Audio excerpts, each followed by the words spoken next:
Welcome to Buddha at the Gas Pump. My name is Rick Archer. Buddha at the Gas Pump is an ongoing series of interviews with spiritually awakening people. I've conducted nearly 385 of them now, and if this is new to you, go to batgap.com and look under the past interviews menu, where you'll see all the previous ones organized in about 4 or 5 different ways. This show is made possible by the support of appreciative listeners and viewers. So if you appreciate it and feel like supporting it, there's a donate button on every page of the site and a donate page that explains in greater detail why we raise donations. My guest today is ShantiMayi. I often say this when I'm starting out interviews, but I really feel it today. I really enjoyed preparing for this interview. ShantiMayi has really lived an exemplary life, spiritually speaking, and has imbibed or uncovered a lot of wisdom within herself, and it's very evident in reading her book, which is called In Our Hearts We Know, and listening to her online audios. In fact, I had a funny experience, ShantiMayi. I was listening to a bunch of your audios, and you do them, most of them out in nature near some cliff, and you were saying, that's right. Yeah, and you were saying, I'm here today with Davy, sitting near the cliff, and I kind of was, I was sort of assuming that Davy was like a human being who was like your personal assistant or doing the recording or something like that. And then at one point, after I'd listened to a number of these, you said, oh, Davy's run off to chase a wild pig. So I realized that Davy was a dog. So yeah, that's right.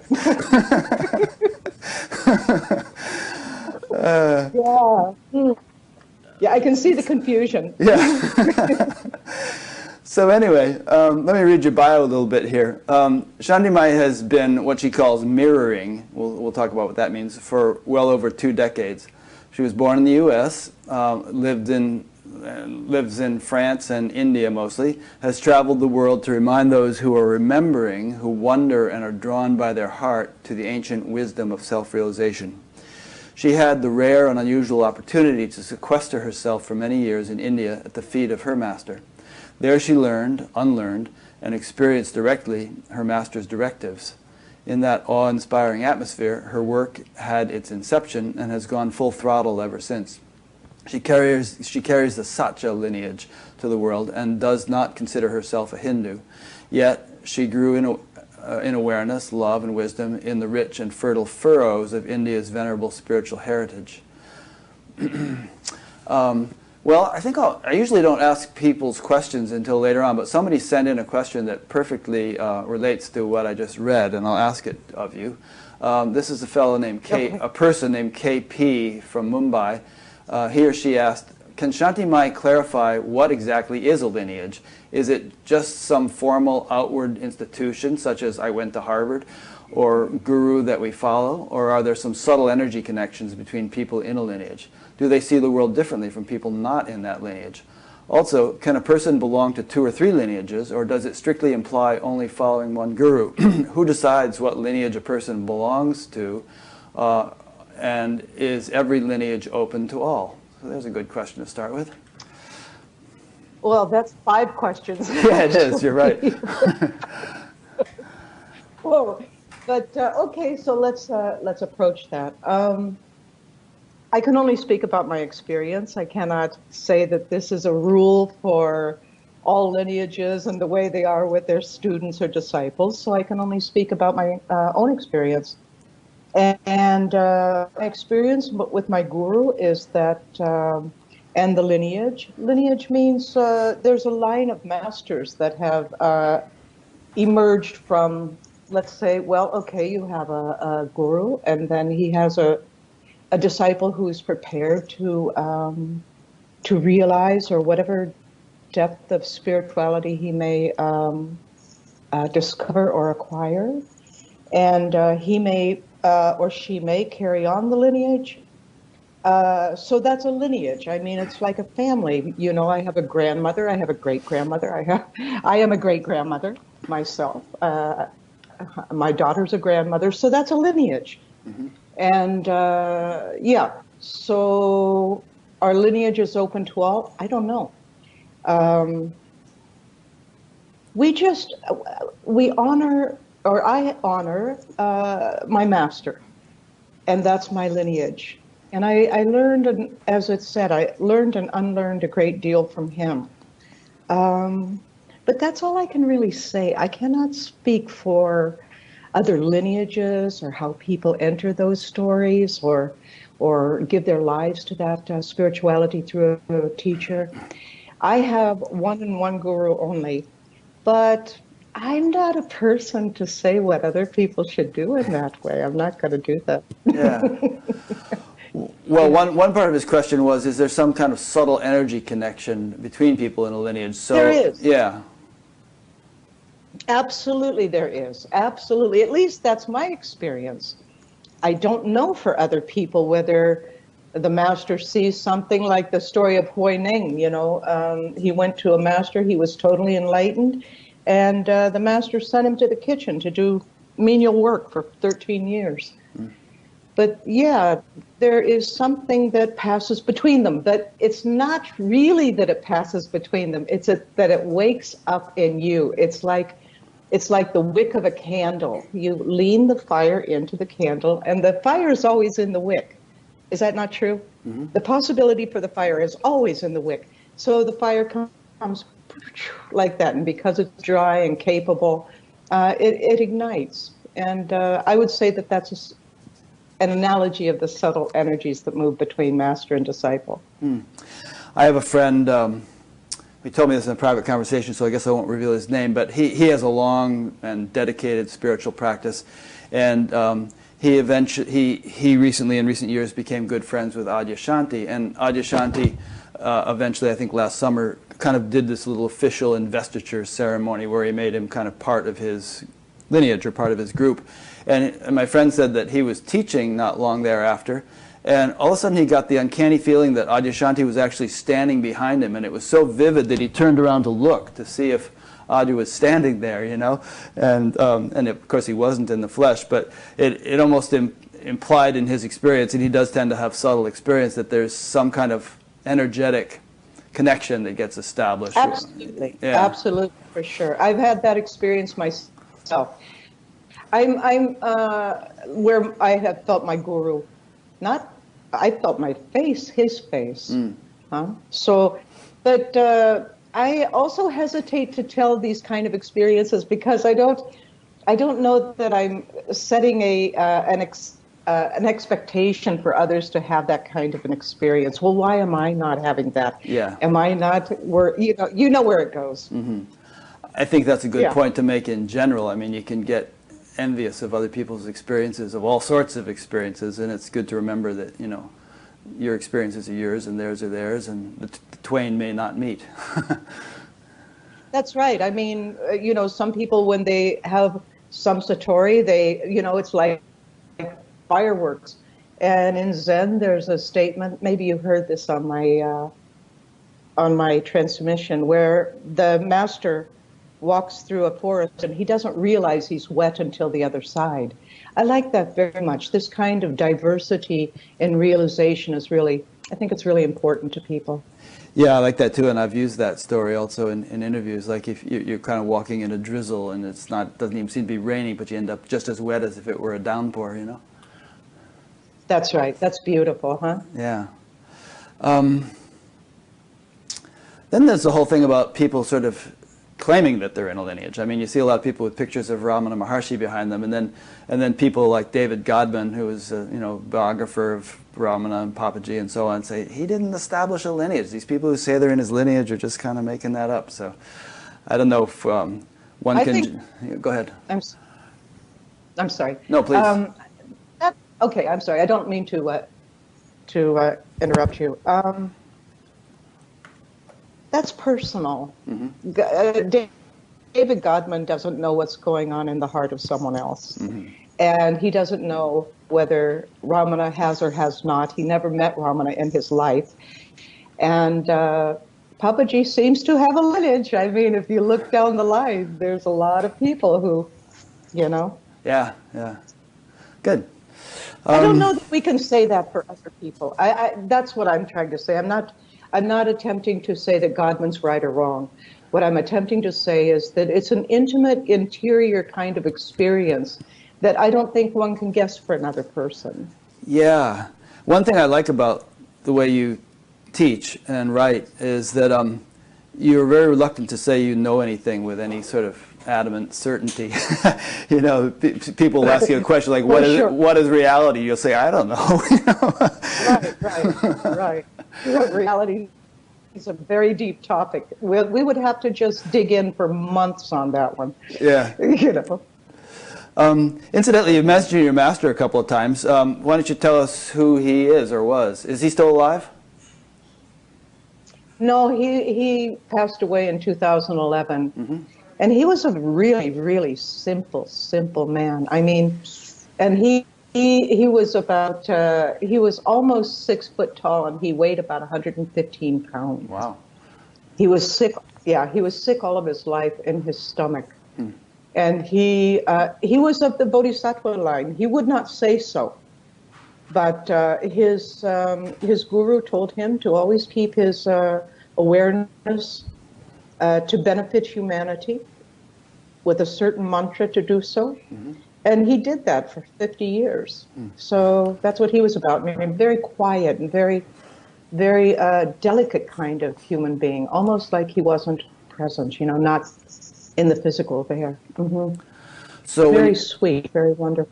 When you say he was in the Bodhisattva line and he did that, you're implying that had he chosen to, or had his master not told him to sort of stay connected with the world, benefit humanity, he would have just sort of ascended or just been off in a cave or something and not really interacted with people very much? Is that what you're saying? He was like that anyhow. But what I mean by Bodhisattva is his world, his life was to pray for the enlightenment of all beings. Mm-hmm. That's what it was about. Mm-hmm. Yeah. So that's what he did. And he just followed his master's directive. Yeah. Okay. Well, we're talking of gurus and masters. At one point you say in your book, 99% of people need a guru. 90% of people think that they are among the 1% who don't. Yeah, I feel that's true. But the statement about when you're mature enough, when you're ready, that will happen. I feel that that's a very, very good guideline. Mm-hmm. So if somebody feels they don't need that, how could they get it if they were resisting it anyhow? Nothing come to them. Like water a duck's back, right? Yeah. Okay. No, continue. If I ever say or and you haven't finished, just keep talking. I don't mean to interrupt you. Yeah, you're not interrupting me. But I again feel this is a very intimate story, and everybody is going to everyone is going to transcend this world eventually. And how they transcend this world is, again, a very intimate story. And some people maybe will never, ever, ever really need a guru. Mm-hmm. Pretty unusual, if that would be true. If they never needed one, yeah. Yeah. Just this morning I was listening to a recording in which you were saying that that you felt like you were transcending or leaving this world. And I think what you meant was, you know, you've pretty much done it on this. You pretty much gleaned whatever this planet had to offer you in terms of spiritual opportunities, and that you probably would be moving elsewhere after this. I'd like you to elaborate on that, but yeah, go ahead. Maybe. Yeah, I don't know. You don't know, right? I feel like that. Yeah, I feel like that. And I don't feel like it's a level or an accomplishment or anything special. I just feel like, maybe, and maybe I'll take 1,000 more lifetimes. But my sense is, regardless of how long time takes, I'm headed out, aren't you? Yeah, I once saw a YouTube video of some yogi in India, and he spoke good English, and he was asked about reincarnation, And he said, I really don't care. He said, whatever God wants, I'll come back any number of times. Exactly. If I can be of service, I'll do whatever. And if I can be of service elsewhere or nowhere or whatever, it's just in God's hands. I agree.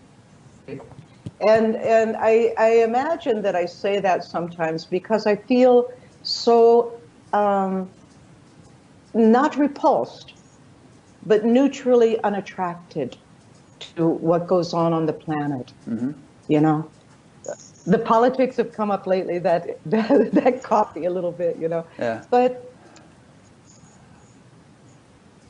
nature, to sit with nature really feels like I am whoever I am or whatever I am has already departed from this planet. Mm.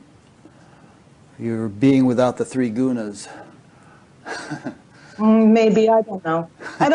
I can't say anything about it except for, it feels like when you're going out a door and the door is almost closed. Yeah. I can't say any kind of accomplishment or any kind of thing that, is special at all. Just like, bon. Well, you often quote the Bible, be in the world but not of it. Yeah, I like that one Yeah. very much. I think it's a Bodhisattva creed, Mm-hmm. because Bodhisattvas are on the planet as well. Sure. And I would suspect, not to put words in your mouth, but I would suspect that you're motivated out of compassion. I was getting into a little bit of a debate with somebody about climate change the other day. And he said, well, why do you care about it? And I said, well, because the implications of it are that, hundreds of millions of people could suffer. He said, I really don't care about sports. I don't care about celebrities, the things that people put a lot of attention on. But there are certain things, like that, like climate change and other such issues that actually are important because they have serious implications for human suffering.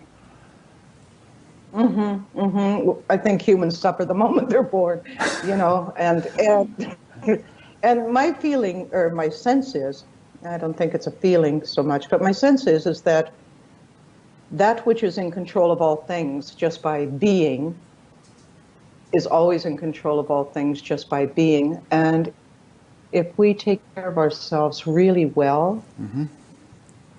kind to each other, compassionate with each other, respecting ourselves, you've probably heard me say this on the transmission many times, then everything takes care of itself around us. So my view is, at least today, that when we will change ourselves, I think Gandhi said the same, when we will change ourselves, the world will change. Mm-hmm. But we're not going to be able to change it until human beings actually change their consciousness. Yeah. Is that true? Yeah. There's another saying, I think this one's from the Bible, God helps those who help themselves.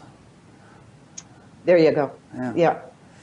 Yeah, it's full of really beautiful, beautiful guidance. Yeah.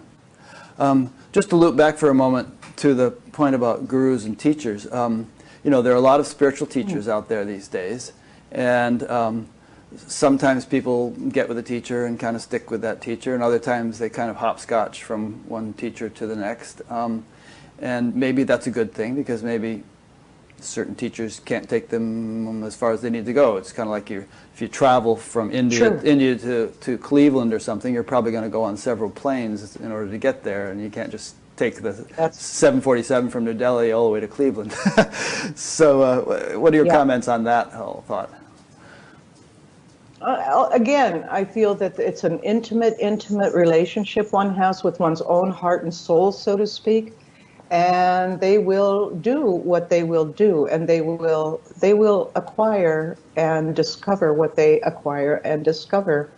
I would prefer that my students would not go elsewhere, but if they do, then it's as you say. Sometimes people will actually go elsewhere, and maybe it's that we just did not have that resonance deep enough where the person felt that they were moving along well, or they had some arrogance, or they were resistant, or they didn't want to, or whatever. But you know what? Wherever they go, may they be blessed and find their way perfectly in every way, shape, and form. And that's what I would wish for them in the deepest recesses of my heart, is that it really works out for them. Good. One theme that comes up a number of times in your book is that spiritual enlightenment is not an end to anything. You say, from my estimation, it is hardly a beginning. And here's a bit more that you said. You said, there is no end to this discovery. There's a Buddhist term, enlightening being. We do not become enlightened. We are actively enlightening. It is better to avoid the term enlightened, finished. It is likely that you will not cease to explore and discover. You are never finished. And then you quote that sutra, gate gate paragate parasamgate bodhi svaha, which you translate as go beyond the highest of the very highest, beyond enlightenment, go all the way and beyond. So let's talk for a bit about this notion of whether there's an end point and we see it looming on the horizon, or whether there's always going to be a next horizon. That's the way you put it is very interesting, because I'm not sure that it's out in front of us. I'm not sure that it's a signpost. And I'm not sure that there's levels or even a continuance. It's just this idea of arrival that seems to me to be off. Do you understand what I'm saying? It's not really like we're going down a road and we get brighter and brighter and brighter, lighter and lighter and lighter, and clearer and clearer. Although that may apply. It's more of there's not a stopping point, like in the beginning. There was no beginning. There is no end. These are ideas that are confined to the planet and to language. And as soon as we get over this language and confined to the planet ideas, we kind of lay them aside. And I would just say that the notion that I'm finished, well, I can imagine it's incredibly premature most of the time. So. Yeah. And yet there's something about the nature of awakenings, or some awakenings anyway, that gives one the feeling that this is it, you know. And I've heard a number of teachers speak about this, such as, again, Adyashanti. He says that there's something intoxicating about certain qualities of certain awakenings that make you feel like, what more could there be? I'm done. Yeah, but then we're again confined to the idea, and we have to be confined, but let me back up. We're confined to the idea of language and feelings and pronouncements, and I would say that none of that applies, actually. I would say that none of it applies. I've never felt intoxicated myself.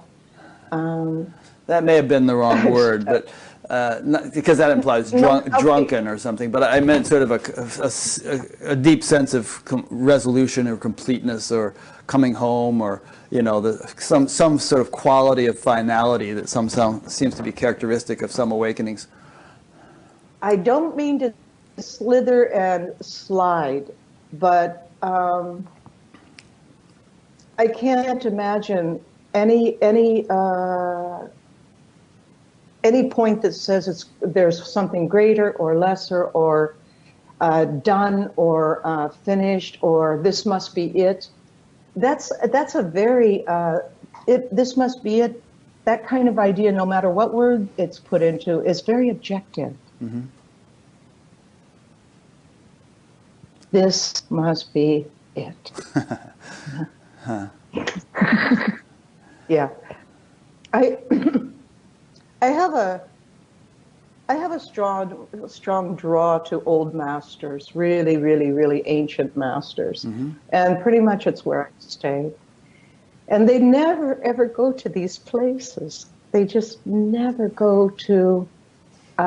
They rarely talk about enlightenment.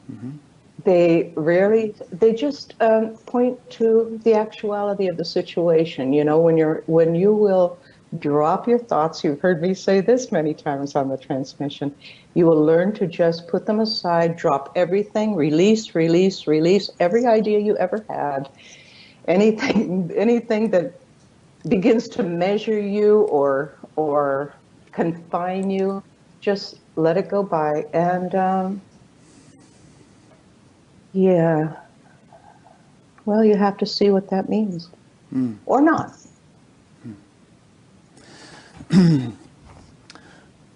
Am I being difficult? No, no, you're being thought-provoking. Yeah, I don't mean to be difficult, and I No, don't mean to no. be evasive. I don't think you're in the least bit evasive or difficult. Okay. Yeah. I don't. Yeah, I suppose it could look like, oh my gosh, like, can you answer a straight question? No, no. But that. It's very Zen-like in a way, you know. I mean, because I'm asking kinds of questions that would tempt one to get into a very rational, linear box, you know, and the topic that we're talking about doesn't fit in such a box. So I think your answers are perfect. No. Yeah, and whether they are or not, I just don't want to evade for you, and I don't want to like avoid anything. I really, really feel that when you learn to observe your thoughts, you learn to pass them by. There's something incredible, and see, this is even very shifty conversation right here. Something very incredible, very subtle is revealed. And people do find out. They find out, oh my God, I have made this, I have created this craziness around me, these opinions on me, this measurement of myself. I have created all of this with my thoughts. And to just drop little by little. Do you think that Ramana ever thought a thing? I'll bet you he never did. So, just drop the thoughts, drop it, and learn how to do that, and learn how to be free and open in the cosmic mind, which, in my view, there's only a cosmic mind. In my view, there's no such thing as a personal mind. I always get a big kick out of this. Your mind is your enemy. I don't have an enemy called mind. I create these ideas, and I am confined by them. And so I learn very, very well to not be confined by them. And beyond that, language is very shifty. That's why when you say, I don't know anything, you are so spot on, really and truly. Yeah, I mean, language is very shifty, and even now as I formulate questions in my mind, I keep thinking, well, that's too limiting, but it's something in the nature of something in the nature of words and language that continually leads us into those little cul-de-sacs. And so important are those words. So important are they. At the very same time, look at the volumes.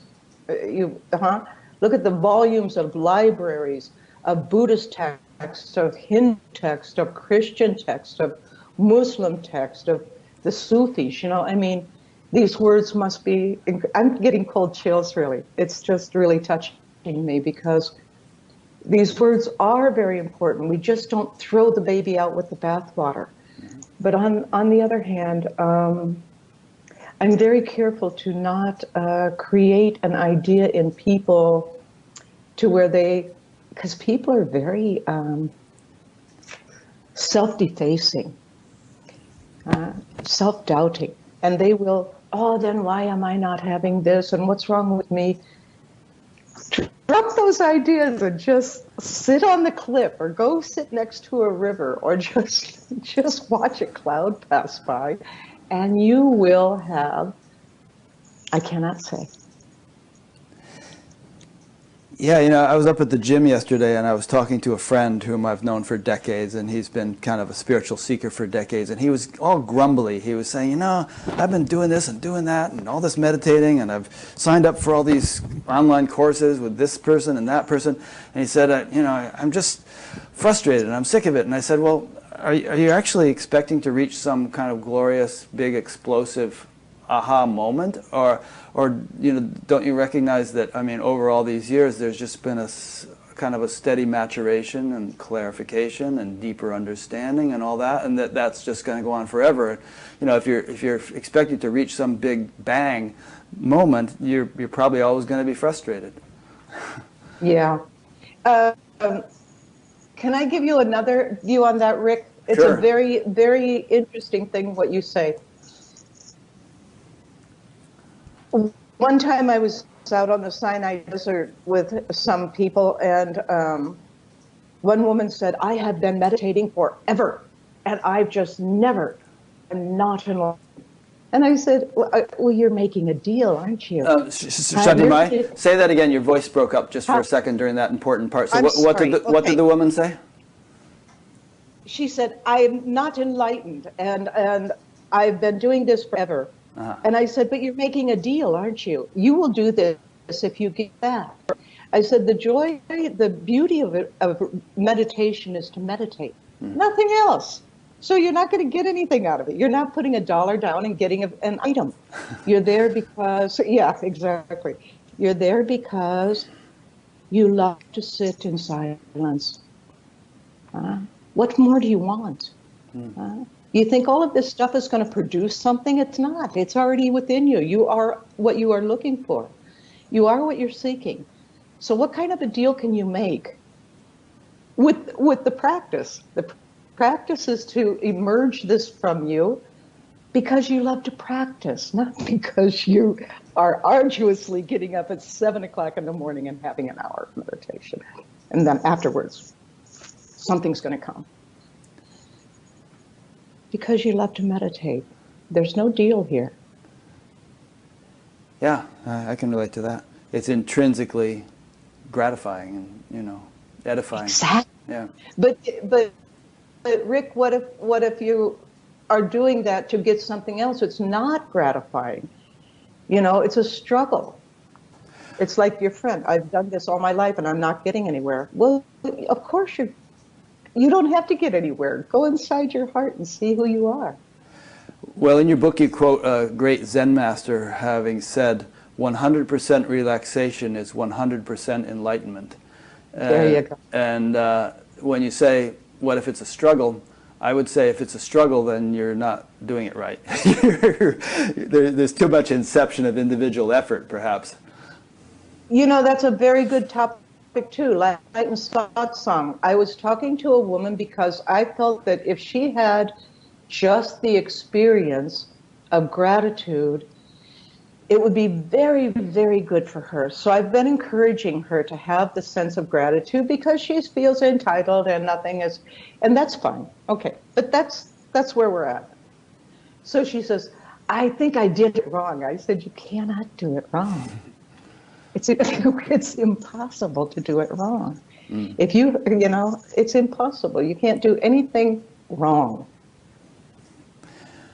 But I've heard descriptions of meditation in some circles as saying, okay, you have to sit there, you have to clench your teeth, and you have to absolutely force any thought from not, you know, preventing the thought from coming into your mind. And I think, God, if I tried to do that, my head would explode. So this, my head explodes just hearing. Really, isn't it? Huh? Yeah. Wow. Yeah. So what do you do with that? That's where. I don't know. I don't know what kind of personality wants to go for that kind of a arduous, difficult. You know what? You know what I like a lot. I like in Taoism. They really go for to have the experience of kindness, to have the experience of compassion, to have the experience of generosity, to have the experience of dignity. Because there you discover what's already within you, that you have these qualities, you know, that you don't have to work out here for them and bring them into you. You know, do you understand what I'm saying? Mm-hmm. Yeah. Yeah, because oftentimes I think people talk about cultivating this. Well, maybe that's the correct term, but you're inborn as an enlightened soul. You know, Mary Magdalene said in the Gospel of Magdalena, she said, and forgetfulness is only temporary. Mm-hmm. That's nice. Isn't that beautiful? Yeah. Yeah. a lot of people say when they do have some profound awakening, hey, I've always known this. It was always like this. I somehow just temporarily forgot. In fact, it says that at the very end of the Bhagavad Gita. Arjuna says, I've regained my memory. Yeah, yeah. Arjuna had worked on it a little further, though. He didn't. Do you know that? That he did not wake up. Uh-huh. I'm glad he regained his memory, because he did not wake up in all of that. In the course of the Gita, he didn't wake up? No. As a matter of fact, he went to hell to visit his relatives. Well, yeah, there's a whole story about that, which we probably don't need to go into. It was a very temporary visit, because he went to heaven and he saw Duryodhana there, and he said, what's he doing here? And he said, I want to be with my relatives, and they were in hell. So he said, I'll go there then. And so he went there, but it turned out Duryodhana had a little bit of heavenly karma to work off, and the Pandavas had a little bit of hellish karma to work off, and after that they swapped places, according to the story. I love what you just said. That's beautiful. You know it well. Very well. Very good. Very good. Yeah. Yeah. Yeah. That's the thing is, you know what I feel? What I feel a very powerful possibility exists when one ceases to doubt that all is totality in its undividable essence, and there could not possibly be anything without that. When you will go there, language is so slippery. When you will go there and cease to doubt that the essence of you is the essence of God, is the essence of nature, is the essence of the stars, is the essence of what is beyond anything that we can comprehend, and all that we can comprehend, and hold to that and that only, I feel that that is like a shovel of discovery, really. Mm-hmm. It just like digs in and digs in. Yeah, I like that theme, and you often bring it up, and you talk about wonder, which I also like. It's to me that's related to what you just said, and I don't want to get too wordy here because I want you to do most of the talking, but I just want to add something which, as I was listening to your talks, it reminded me of something that I think about often, which is that, these days science has told us so much about the way the world works, and if we just sit and ponder a blade of grass and consider what science has told us about it, about how many cells there are in it and how each of those cells is such a fantastic, marvelous, intricate little thing, and then consider the intelligence which could fabricate such a thing and which could orchestrate it, and not only that blade of grass but the whole universe simultaneously, it puts you in a state of awe right away. It does. Yeah. And some of the great old masters would say that when you are in a state of awe and wonder, you've had an experience of an enlightened mind and heart. Mm. Yeah, because there's nothing you can say. There's nothing that you can figure. It's like you say, you take all of these elements and look into it, and all of a sudden, even those elements are gone, but they're like a stairway into that discovery. And you're just like, without a word, without an explanation, it's like the total release, It's like that, what I'm talking about, release, release, release, release, release. And the importance of words, because you brought first off, in this grass story, the elements of its molecules and its cells and its intelligence, and that brings a sense of wonder, and a sense of wonder brings, it brings the experience of what it is to be free of any definition whatsoever. Yeah. There's a beautiful quote from Einstein, which I can't do verbatim and which I don't have in front of me, but he talks about how if we're not in a continual state of wonder, then we're, considering what's actually going on in front of our very eyes, then we're as good as dead. Okay, yeah. Einstein was good for that, huh? Yeah. He made some beautiful, beautiful quotes, and I think it was his experience that he was talking about. Yeah, that happens to me a lot. I'm just like, oh. I say to people, how in God's name, or any name, how did any of this happen? Yeah. And oftentimes they don't get it. They just look at me like, are you crazy? Okay, maybe. Yeah. Well, we have a tendency take things for granted, I suppose, and to become acclimated to yeah. things. But if we pause for a moment and contemplate what it actually is that we behold before us and within us, and as the totality of all this, it's like, as we've just been saying, it's mind-boggling.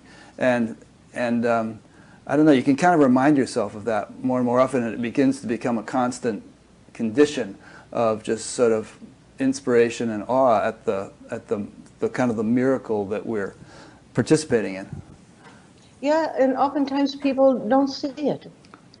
And I'm always often surprised that people just, that little bit of click doesn't occur because, again, Rick, I have the experience a lot in spiritual circles, and I feel that spiritually ignited people are very sincere and really, really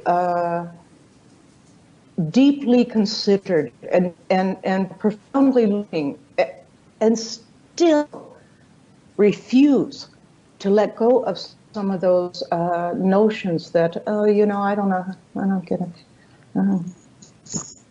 Like that. I wonder about that. What do you think? Well, I think on the one hand, I prefer to err on the side of considering myself less enlightened than I may actually be, rather than more. I think it's a safe way to go about it. So, you know, maybe they're just being sort of humble, and it's like, you know, in contrast to the depth and clarity of realization that's possible, maybe they're just saying that, you know, I'm a good beginner, but I've got a ways to go. But on the other hand, I think you can sort of, you know, undercut yourself with unnecessary doubts. Exactly. And that when you are in that state of wonder that you're speaking about, Rick, when you're in that state of wonder, doesn't it reveal to you that when you are free of thought and definition and necessity to analyze, that I don't know, you know, people are afraid to disappear in that. This is what I see. What do you think?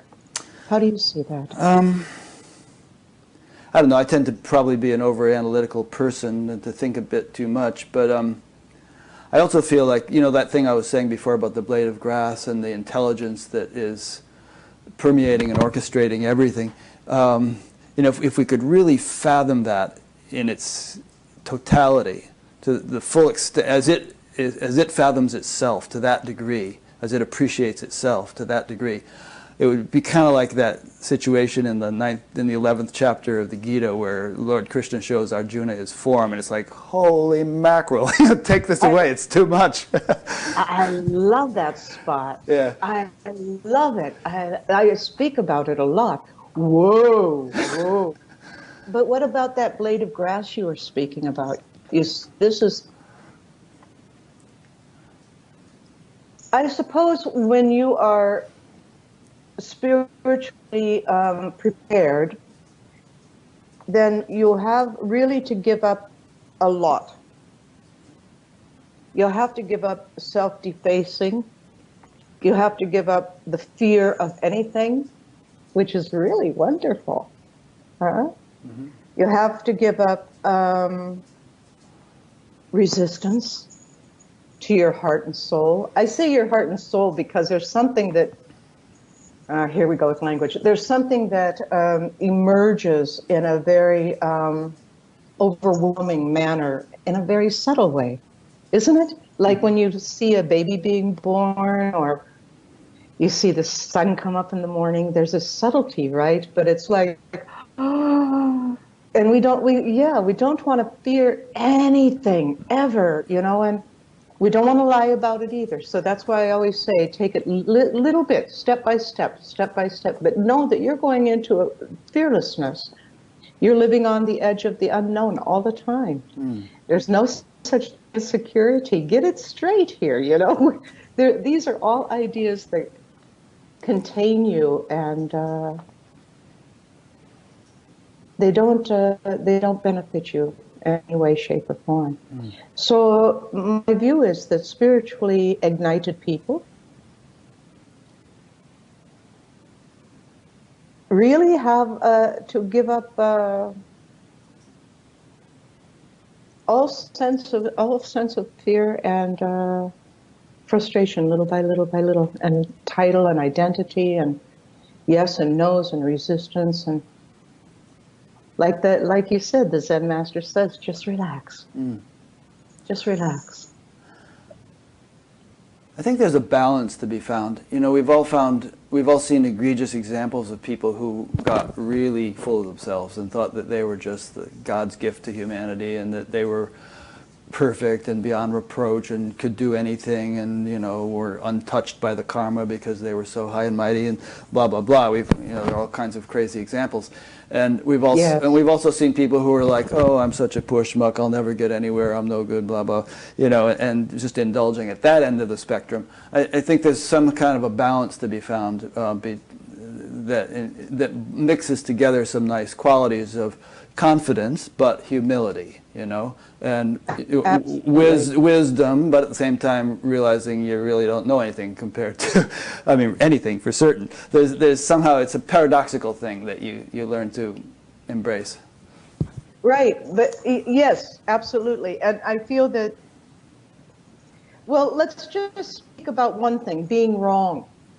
You know, people are fearful of being wrong, you know, but so this is one of those little tiny fears that you can let loose of, but it's really, really it's a leap to the moon. Because who cares if you're wrong or right? Yeah. You know, I mean, to be wrong is also to be right, because you have to turn around to be aware of what's beneficial and what's not beneficial. Anyhow, these, to me, I don't know if we're going off topic or not, but to me, these are very important spiritual willingnesses, is to lay down anything that encumbers you, you know? Yeah. What do you think? I'm never wrong, right, Irene? I'm never wrong, am I? Nice. See Irene? She's sitting over here. Oh, she's in her bathrobe. Nice. She wouldn't want to get out. Later you can see her. Okay. She was saying that willingness to admit you're wrong. I just said, I'm never wrong, right? Don't even get me started. But I would say that if you want to go north and somebody's telling you, okay, but you're heading south, you'd be okay with that. You would turn around without question and say, thank you. Yeah, yeah. So that's the kind of thing I'm talking about, is that that we clear away these encumbrances of ideas that we have about ourselves. Yeah, you told a story in one of your talks about this Zen master who was confronted by somebody in the audience, and they said, you're wrong about that. And he said, oh, okay. And he went off and learned what he had to learn, you know. You want to tell that story? Yeah, it goes that something, it was about a Chan man. And he said something that negated actuality, and he defined something, and I don't remember what it was, but he defined something. Maybe he said, enlightenment is like this. And then a man in the assembly stood up and he says, you're wrong. And so the master went to him and he said, Chan man, tell me where I'm wrong. I want to know. Mm-hmm.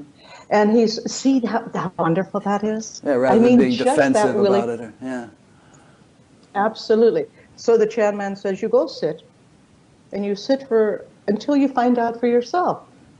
And he did, and he found out for himself that he made an error in definition, you see. Mm-hmm. And he never did that again for people. So I really, here's one more. Can I Sure, say one more? Of course. But I'm conditioned. No, you're not conditioned. You're not conditioned. Don't say you're conditioned. It's so that you've learned things and you've learned them well, but be careful not to make excuses. Yeah. Well, I would say to that. Be careful. Oh, okay. I'm sorry. Go ahead. Go ahead, please.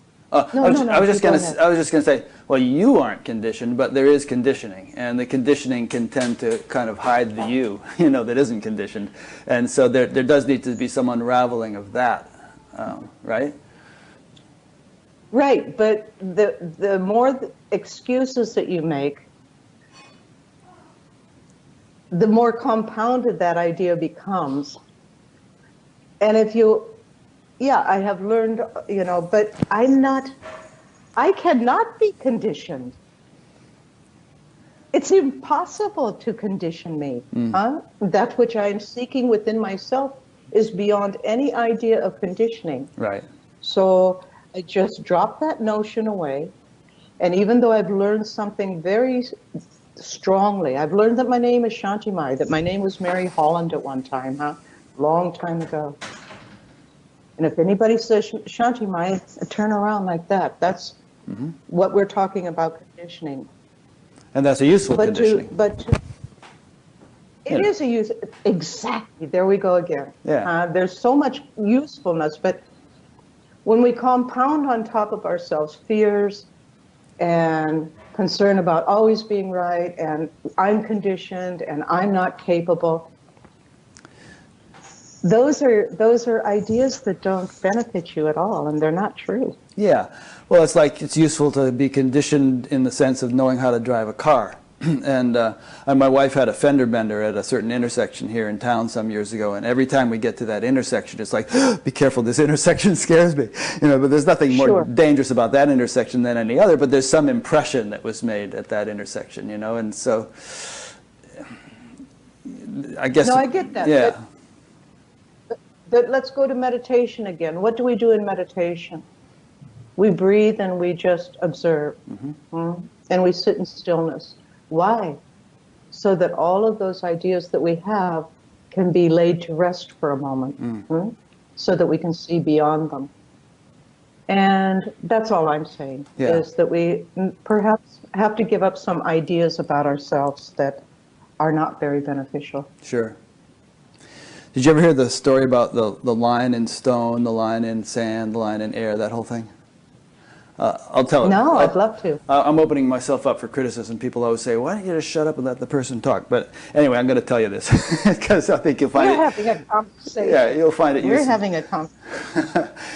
Anyway, it's one of those Vedic stories about impression. It's about impressions and conditioning. That if you make a line in stone, it's hard to make, but if you make it, it stays there a long time. If you make a line in sand, it's easier to make, and it doesn't stay there as long. If you make a line in water, it's even easier to make, and it stays there even less long. If you make a line in air, it's very easy to make, and it disappears the minute you make it. So it's said to be that way with conditioning, that if our nervous system is such that it's like stone, then we new impressions that we accumulate are etched in it and kind of last and last and last.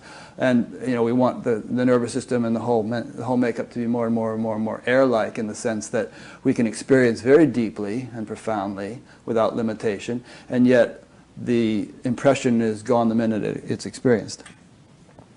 Yeah, that's really good. That's like Ramakrishna's point. Hey, we're having a conversation. I wouldn't want the whole conversation resting on my shoulders, I'll tell you. I'm glad you're on the other side. Okay. It's like Ramakrishna said, a line drawn on water. This is very good, It's like a line drawn on water. It's there, but it's gone. Yeah. And oftentimes I talk about that too, that limitations are very important, like you say. Some limitations are very important. You will not do this to me. I will not permit it. Right? This is my line. But as you say, if it's drawn in air, then that line can be drawn anywhere at any time, that it's useful, and not in cement, like when it's not useful. Yeah, and the metaphor isn't meant to imply that we're just permissive and whatever happens, I'll just be open to it. So I'm glad you followed up with that point. Yeah, no, we don't do that. No. It's a very fine line. In the Vedas it says, the pathway or the road to enlightenment is narrow and as difficult to walk as a razor's edge. And I feel that that's true. I feel that it's really, really really. That's a constant, it's a constant release. I would say that. Release, release, release, release. And then it's just like we were just saying. On the other hand, you can't release everything because you cannot let somebody treat you like a doormat. It's just such a fine and beautiful, beautiful skill to navigate your way through life, to realize the depths of your beauty, your intrinsic intelligence, your dignity, a wide open mind, a wide open heart. It's just the most exquisite walk. Yeah. You know, the Gita comes to our aid again here. At one point in the story, Arjuna sits down in the chariot and says, I give up. I don't care what happens. I'd rather live on alms in this world than fight this battle. I don't want to take any sort of action. And Krishna says, no, you have to take action, but first you have to sort of be established in yoga. You know, chapter 2, verse 48, yoga star kuru karmani. Be established in yoga, then perform action, because then you're going to do it without attachment and without the sort of individual narrowness that results in mistakes, rather that you're going to be operating from, you were saying earlier, there's only cosmic mind, not individual mind. Right. You're going to be operating from cosmic mind, and then whatever happens will turn out, will be done in the proper manner. Right. And will be done just because it's done, isn't it? Yeah, I love that. Well, though I feel that my observation could be wrong, could be right, but it's the way I see it, is that there is only one mind, and that's the same mind, right, that is turning the seasons, right? Mm-hmm. That is, has brought all this into being. There is intimate and personal experience of that. So that's where we think that we have a personal mind, but nobody has ever found mind, right? Yeah. Right. I don't know what mind is. I have no idea what mind is. When you said that the first time about half an hour ago, I was thinking, well, yeah, there's only one ocean, but then we see these waves on the ocean. And of course the waves are nothing but ocean, but you can still define this wave and you can distinguish it from that wave. Absolutely. So you have a personal experience of the cosmic mind, but you don't have Bodhidharma. I remember one story about Bodhidharma. Do you want to hear it? Yeah, of course. Okay. So I think it was Emperor Wu went to Bodhidharma and he said, Bodhidharma, please appease my mind. And Bodhidharma said, well, bring me your mind. And he said, it's impossible. I don't know where it's at. And he said, I've appeased your mind. So that's great. Yeah. So, yeah, oftentimes in spirituality, I like to bring this up, particularly in an interview, that people will say that your mind is your enemy or that you have to do something with your mind. I don't know what that means. I say that the way you think creates enemies. There's nothing that you can do with mind at all.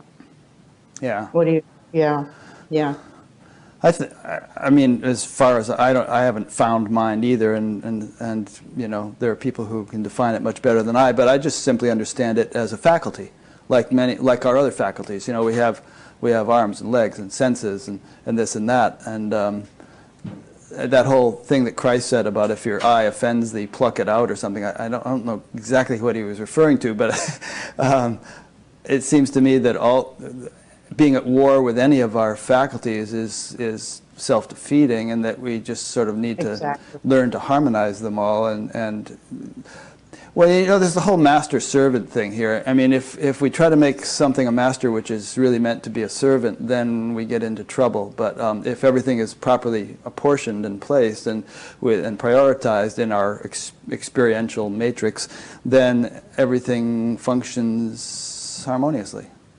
Perfectly. Yeah. As it is anyhow. Yeah. Right? Good point.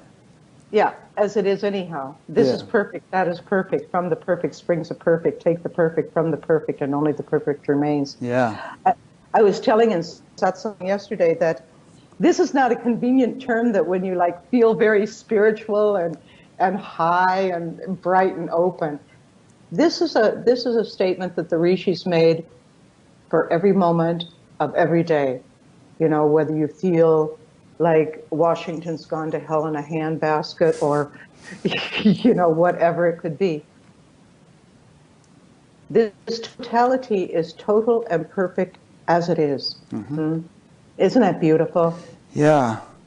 I don't know if you know who Timothy Conway is. He's a friend of mine that I've interviewed a couple of times, but he has this really nice article in which he addresses this point, and he says there's 3 levels of consideration. Okay, there's the superficial level, or the most obvious surface level, in which there are problems. You know, people are starving, and there's this problem, that, and you have to deal with that stuff. You can't just say, oh, it's all perfect. But then there is, you know, a more kind of divine level of consideration in which everything is perfect. How could it be otherwise? All is well and wisely put. And then there's, you could say, even more fundamental level in which nothing's ever happened to begin with. And if you try to take a fixed stand in any one of these 3 levels, and according to this model, it's lopsided. You don't really you don't embrace the totality. Maybe. Well, like, try it. Try taking a fixed stand in one of those levels and see what happens.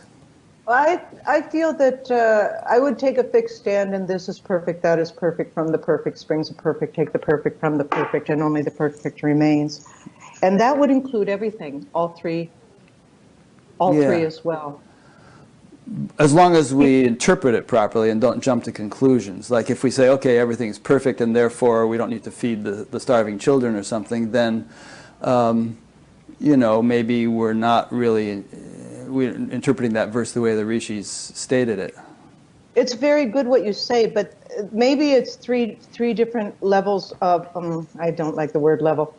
Maybe it's 3 different perspectives, views, yeah. And positions, so to speak, ways of living, because I feel that at some point you won't do anything for or against the earth at all. You just be ready to let it all take its own course and work it out. It will work. Yeah. And I'm totally not against Mother Teresa or those people who have really given themselves for others. I don't think that that's wrong. I'm not evaluating anything. I'm just saying that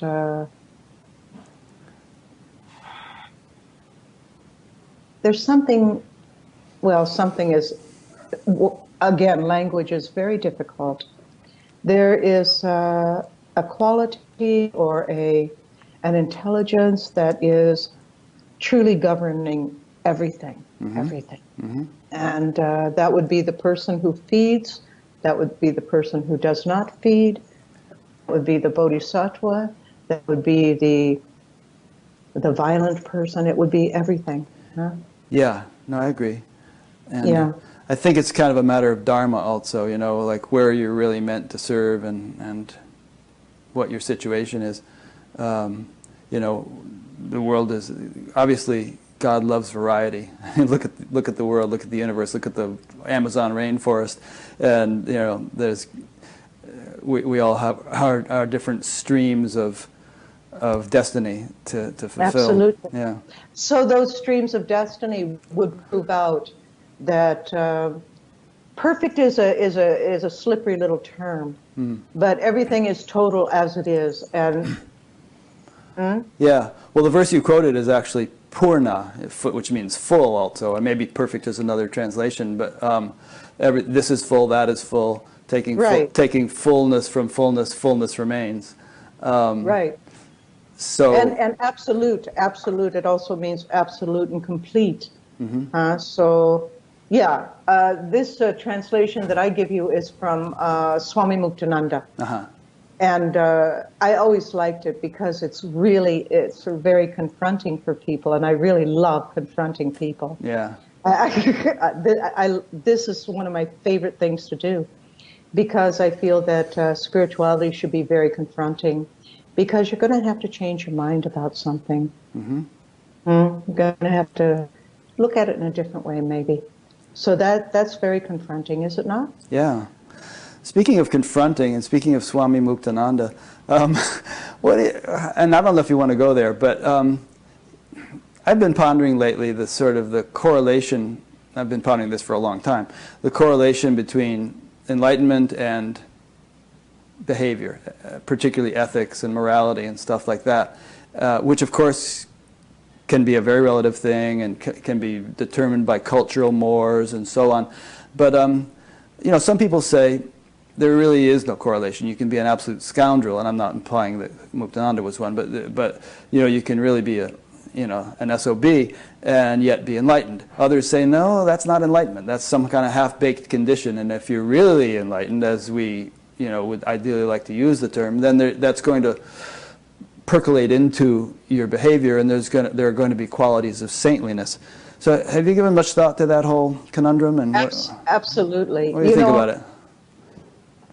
I like the Zen masters. When at one time it was agreed, when a person went into a zendo, it was agreed that and signed that they may die in that zendo. They may die there. And the master would, at just the right moment, would whack, and that guy would go, oh, and everything would be gone. But it was a divine action. To take advantage of anyone for any reason, for one's own aggrandizement, is not enlightenment. You wouldn't even want to. You may be stern about your direction. You may be, you may even ask somebody to go away because I have 3 people in the last 30 years. Because we don't do it right together. There's somebody waiting for you who can do it right with you. But to take money, I take money because it's a livelihood. So it's not something we ask. Yeah, we're not telling people to give them give you their life savings or their grandmother's inheritance or something like that. Never. Right. Never have I needed to ask anyone for money personally whatsoever. Yeah. Not once. So that's my good fortune. I've never had to go there, right? But to sexually exploit, to need somebody to aggrandize you as, oh, you are so great and you are so wonderful. I had some of that in my past too. Mm-hmm. I can't stay there long. Mm. And I would ask also the people who are listening, who maybe get caught in such a place, don't be there long either, because you have a certain responsibility to that as well. Even a really rotten teacher is showing you how not to be. Isn't that true? Mm-hmm. So it's not that you stay there. You have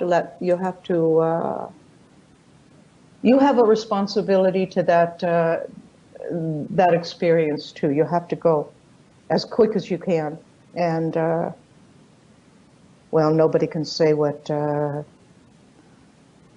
person needs to go through. But no, absolutely not. Absolutely not. They may be strange. They may be weird. They may be upside down. Those enlightened souls, but they could not harm anyone. Yeah. Just last night, somebody sent me a quote from the Dalai Lama. It'll take me a minute to read, but I think it's worth reading here. Please. He said, wait a minute. He said, a teacher who behaves unethically or asks students to do so can be judged as lacking in ultimate insight, His Holiness said. As far as my own understanding goes, this is Dalai Lama speaking, the 2 claims that you are not subject to precepts and you are free, these are the result of incorrect understanding. No behavior is free from consequences. For this reason, true wisdom always includes compassion, the understanding that all things and all beings are interconnected with and vulnerable to each other. Even though one's realization may be higher than the high beings, His Holiness said, one's behavior should conform to the human way of life. When teachers break the precepts, behaving in ways that are clearly damaging to themselves and others, students must face the situation, even though this can be challenging. Criticize openly, His Holiness declared. That is the only way. If there is incontrovertible evidence of wrongdoing, teachers should be confronted with it. They should be allowed to admit their wrongs, make amends, and undergo a rehabilitation process. If a teacher won't respond, students should publish the situation in a newspaper, not omitting the teacher's name. His Holiness said, "The fact that the teacher may have done many other good things should not keep us silent." So anyway, that was the quote. No, that's a perfect response. Yeah. Perfect response. You know, what would you do if you sent a sincere person away from their spiritual journey because they were so frightened or so disillusioned? abused? Yeah. Exactly. You know, you have a big responsibility. Somebody wrote to me recently and said, well, I don't care how they take it. In a way, I understand you don't care how they take what you say. I'm just free to say whatever I want. And I asked him, I said, shall I respond to you? And he said, if you want to. And I said, I didn't respond because I wanted him to want to. I don't really want to. But that's exactly what I would have brought up to him. The Dharma seat is a responsibility. It's a privilege and a responsibility. And you'll have to take them both to heart and be really fine to people. Huh? Yeah. As fine as you can possibly be. Yeah, I agree. Yeah, anyhow. Yeah. So I have a few more notes here, and we're about, you have to leave in about 15 minutes because you have a satsang tonight. But I want to make sure that we get in anything that is dear to your heart that you would like to talk about. Is there anything on your mind that we haven't brought up that you want to be sure to cover? Not at all, Rick, because I don't know. I think I went off of topic a lot and covered just about everything. I just feel that it's really important that people have confidence in themselves, and that is already inside of the person. Whatever they discover inside, whatever they discover, like if they discover they are courageous, or they do have confidence, or there is a dignity within them, or they do have a very, ability to be kind and compassionate, that really what they're finding out is that those qualities are already there. And they can have a lot of faith in those qualities in their life. And to watch and see how one thinks is of utmost importance, because that's the bars to the prison right there.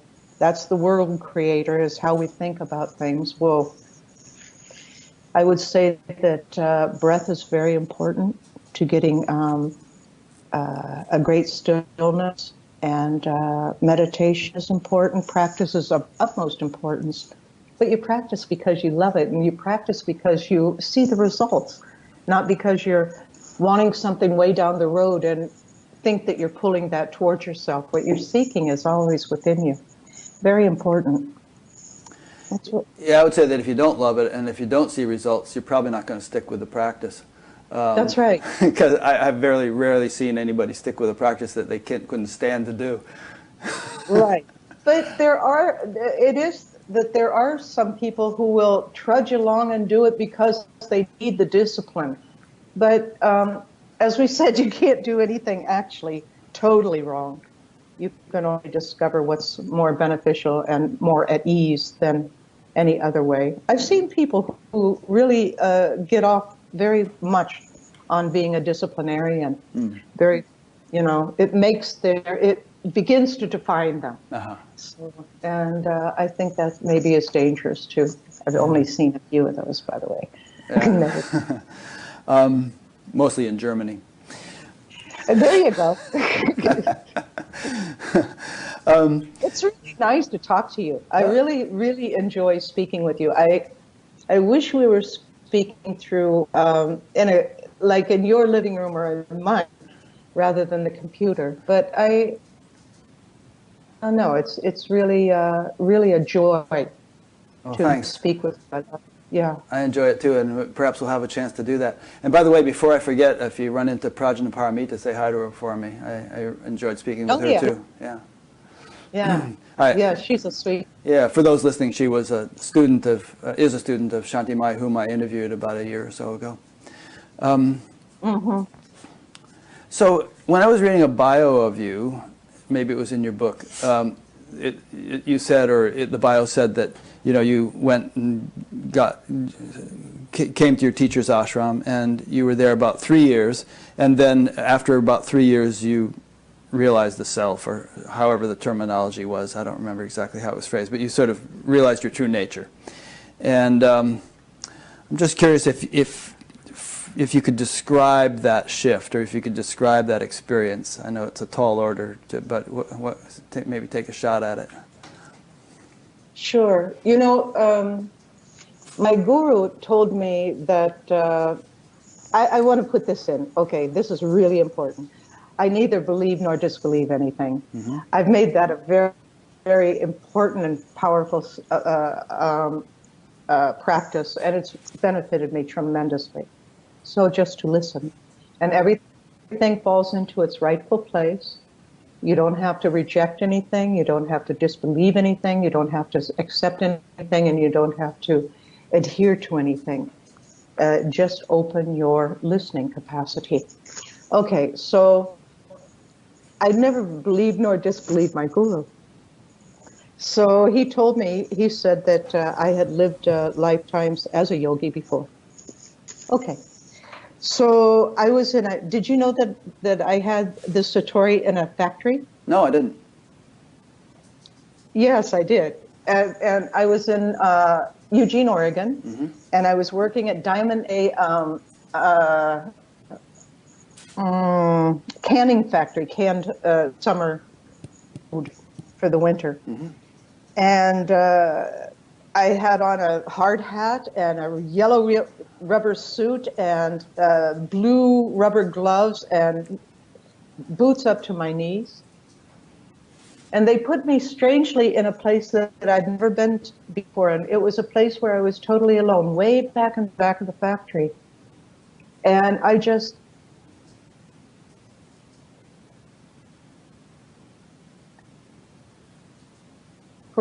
I know it was an hour because I was at work. And I just disappeared. And I was told, I remember some words that I was told, but there were very few words.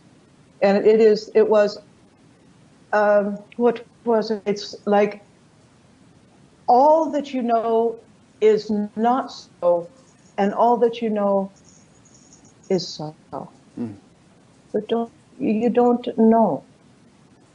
And it just went, I just disappeared. I just disappeared, and it was all like a deep blackness, like in the pupils of your eyes are the blackest of the black I've ever seen.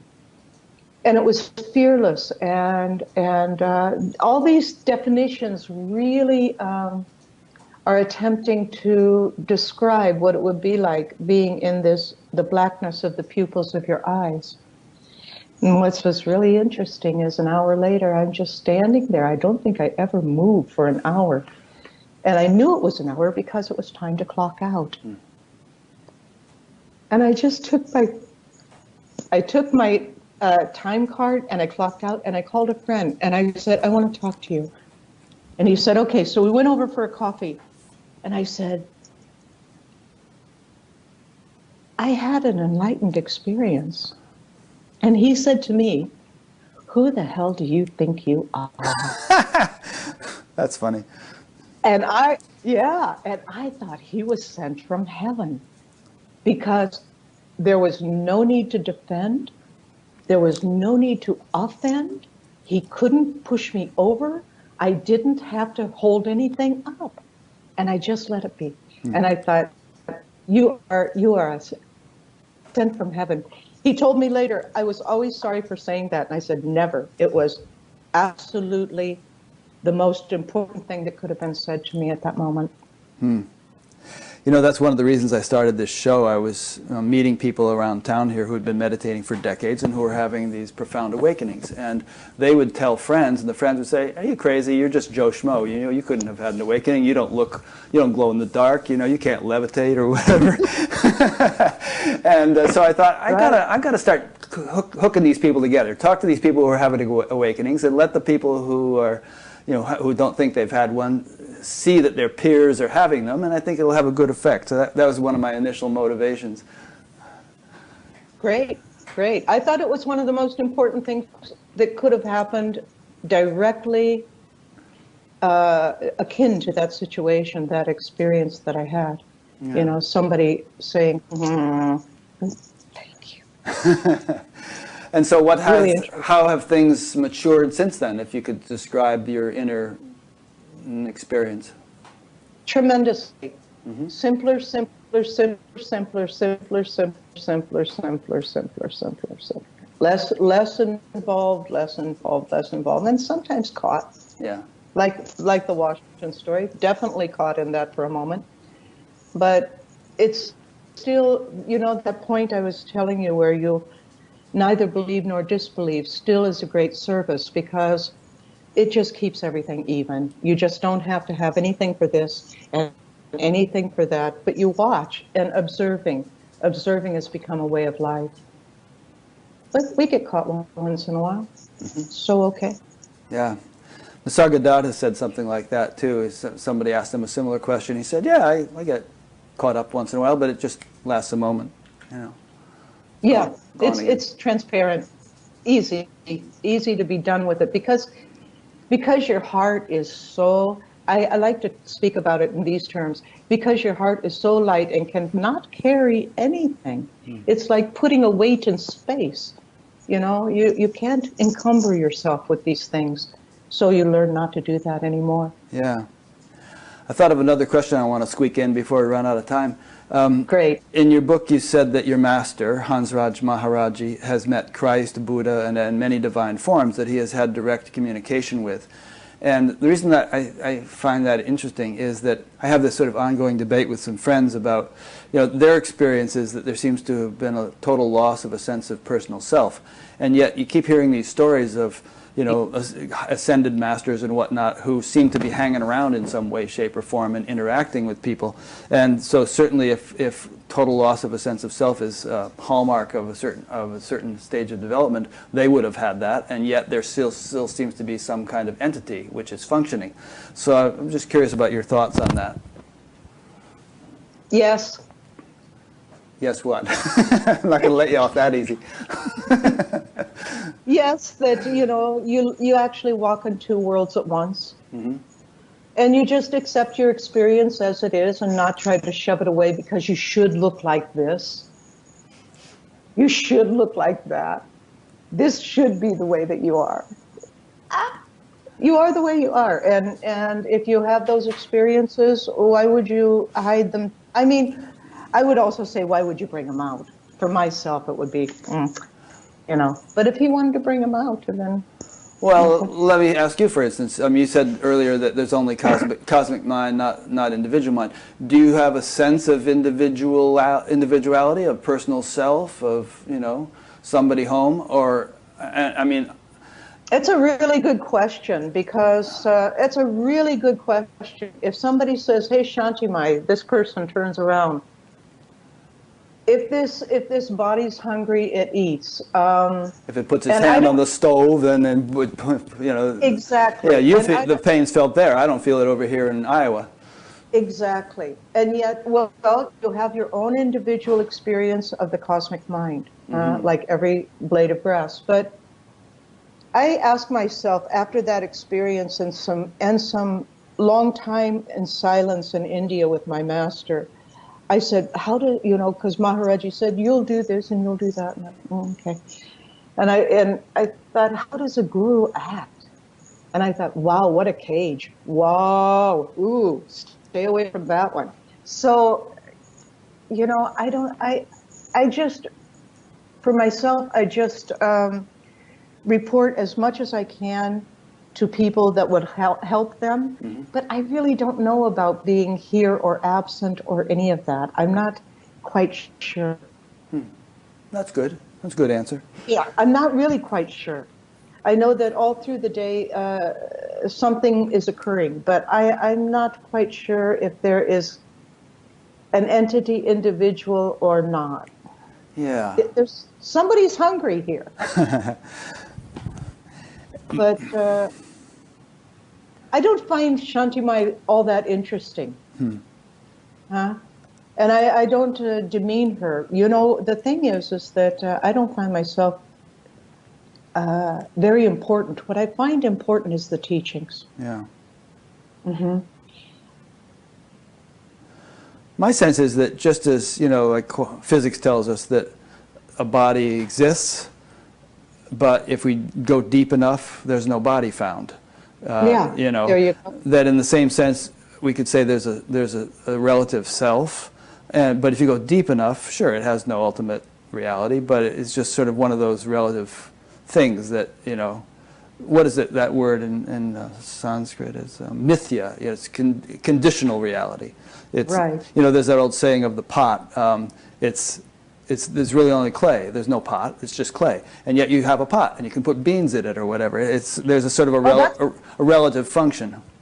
That's a beautiful way of saying it, because yeah, I absolutely don't have an answer for that, really. Yeah. Not really. Except for my view is that you do live in two worlds at once. You live in the world of again, I would use the term release. Everything is released, and then you live in the world of particular. To me, they're not different. They're different, but they're not separate. You understand? Yeah. There's a lot of difference, but I don't find any separation, and that's the only thing I can say about myself, whatever that is, in terms of a reality or a dispensation of anything. Good. Yeah. Okay. Well, that's a good note to end on. As P.T. Barnum said, always leave them wanting more. Oh, I love P.T. Barnum. This has been a circus. Sure, it's our spiritual circus. Yeah. So I've thoroughly enjoyed this conversation. You're a really wonderful person, even though you're not a person, and you know, it's a joy to talk to you. Watch it. Yeah, don't let it go to you. Right. Are you Norwegian? No, I'm English, Irish, and Scottish by, you know, ancestry, although I was born in Connecticut. Okay. Why do you ask? Because you remind me of a Norwegian person. Okay. Nope, Yeah. not Norwegian. Although I like that song. Which one? Norwegian Wood. Oh, me too. Yeah, great song. That's right. So, are we off now? No, we're not. Let me just make some wrap-up points, and then we'll be off. Okay. I've been speaking with ShantiMayi, and I will be creating a page on batgap.com linking to her websites. She's got 2 of them. And also to her book, which I am about 3/4 of the way through and really enjoyed. You know, I have a relatively small bookcase behind me here, and I don't keep all the books that I get, but there's certain books that I keep, and I'm going to keep this one because it's that's sweet. Thank you. Really nice. Long time. Yeah. Long time. Books that I don't keep, I send out to a women's prison in California. So. Oh, lovely. Yeah. And so this is, as I mentioned in the beginning, as most of you know, this is an ongoing series of interviews. There have been lots of them so far, and there'll be many more. Go to batgap.com, and there's a new menu we put up called At a Glance, and if you go there, it sort of summarizes everything that's on the site, so you can check it out. So thanks for listening or watching, and there'll be another one in a week, and just about every week going forward. Talk to you later. Okay. Bye-bye. Thanks. Thank Bye. you very, very much. Thank you. Oh, you're welcome.